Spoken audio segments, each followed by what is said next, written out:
Hace ya meses Carmen y yo hicimos una ruta bastante amplia en este entorno y fuimos a salir a esta garganta, cañón o foz, como se llama por aquí.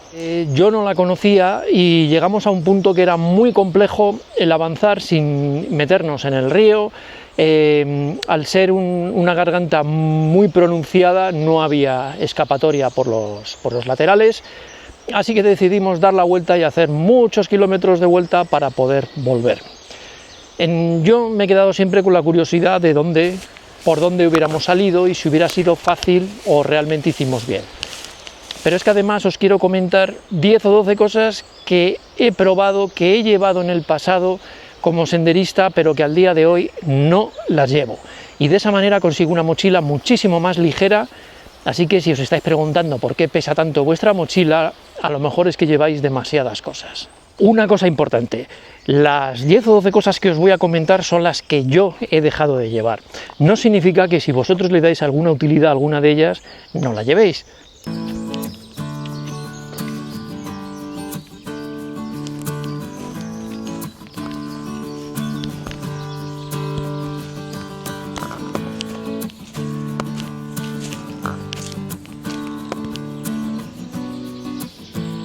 Como veis no hay muchas posibilidades, o el barranco o un poquito para arriba.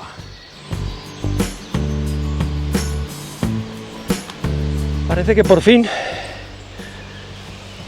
he topado con un antiguo sendero. A ver si conecta allí más abajo. Y esto ya nos lleva para abajo.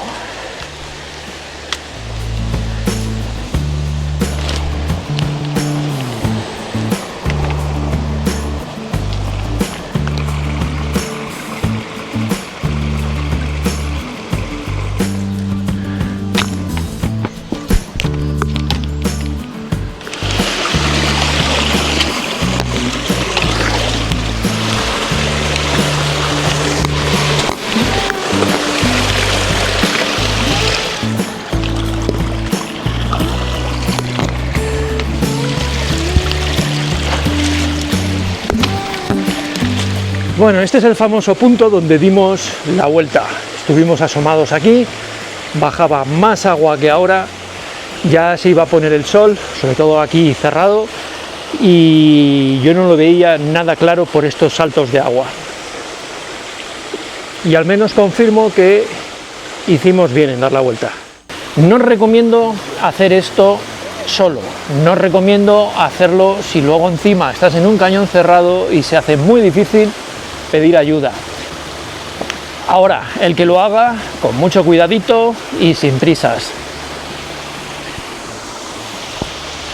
Os comentaba al principio del vídeo que os iba a comentar 10 o 12 cosas que no llevo siendo senderista, porque muchas veces la mochila quizá no es que pese demasiado porque oye, la mochila es mala o el material que llevamos es malo o no es ligero, sino que a pesar de comprar cosas ligeras, la mochila sigue pesando demasiado, y muchas veces es por la cantidad de cosas que llevamos.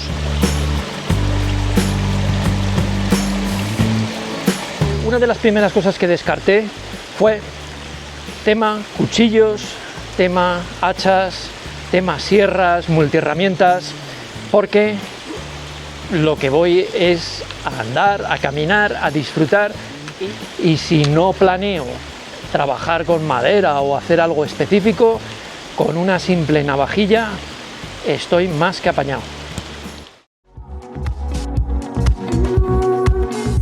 Como ya sabéis, EcoFlow me apoya en la creación de mis vídeos, así que simplemente recordaros que en la descripción tenéis link a su página web, como algunos de los productos que he probado de ellos.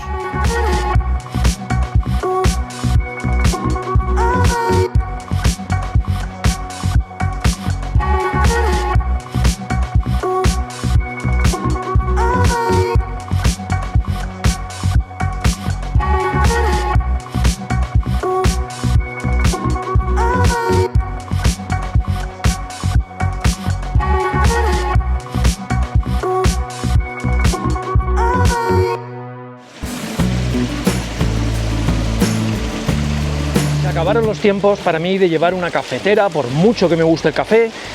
No llevo ni una italiana, ni llevo una de presión, ni llevo nada al final. He optado por un buen café liofilizado, que me lo puedo tomar caliente, que me lo puedo tomar frío, pero que sea bueno, eso sí.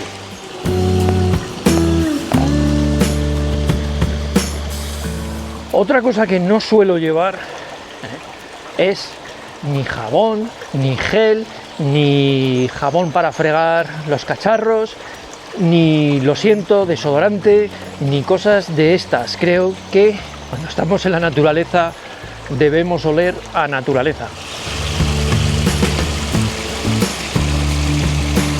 Puedo llevar un frontal, puedo llevar incluso dos, pero lo que no llevo, lo que descarté, es una linterna potente y pesada, porque en mis actividades no la utilizo, tan sencillo como eso. Ahora, si tú planeas utilizarla, pues llévala.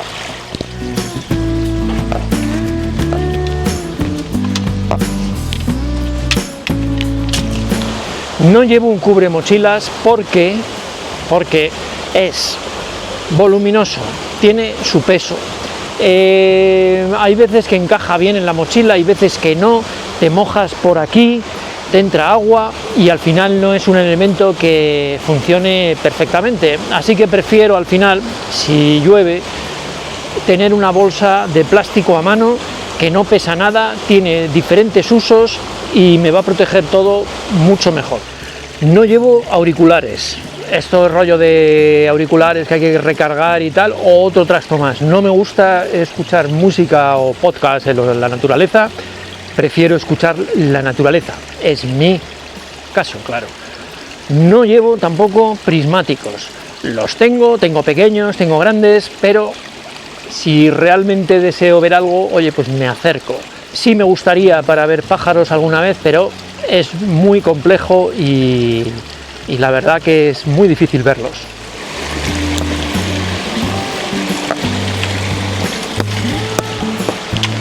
Muy ocasionalmente podréis ver alguna imagen mía de dron, pero como hay que tener mucho cuidado dónde grabas, pues la verdad que he optado por no llevar ningún tipo de dron normalmente. Esto me quita volumen en la mochila, peso, y el uso, como es muy ocasional, pues al final agradezco el no llevarlo. Dejamos atrás el río y sí hay una cosa más que quería comentaros, y es el tema de la comunicación de los walkies. Tengo en casa dos pequeños, tengo uno más grande, todo lo he comprado por curiosidad y para probar, y he decidido no llevarlos, a no ser que vayamos en un grupo que estemos relativamente cercanos. Un walkie de uso sin licencia tiene menos fuerza. Para salir de aquí tenemos que subir todo hasta allá arriba. Esto ya tiene pinta de salida.